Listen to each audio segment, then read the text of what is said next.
Ce comité interministériel est celui de la mobilisation contre les drogues. Tout comme l'alcool, les stupéfiants sont un fléau sur les routes et dans un accident mortel sur 5, le conducteur est positif aux stupéfiants.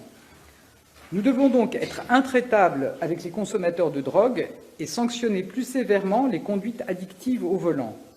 C'est pourquoi nous allons rendre automatique la suspension du permis en cas de conduite sous l'emprise de stupéfiants. La proposition qui a été faite et qui est acceptée par Madame la Première ministre, c'est le retrait de 8 points contre 6 points aujourd'hui, lorsque quelqu'un est contrôlé désormais avec une conduite sous stup et sous alcool.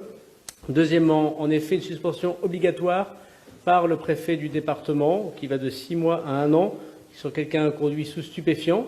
Jusqu'à aujourd'hui, le préfet pouvait suspendre. Demain, il devra suspendre.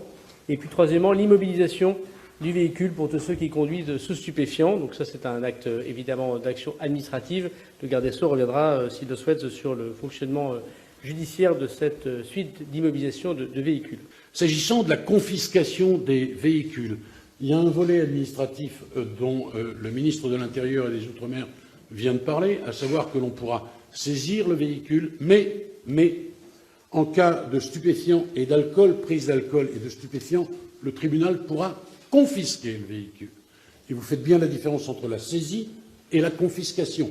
La confiscation, c'est l'auteur perd la propriété de son véhicule, il sera ensuite revendu à la Grasc et il bénéficiera au budget de l'État, ou d'ailleurs ça deviendra un véhicule de police ou un véhicule de l'administration.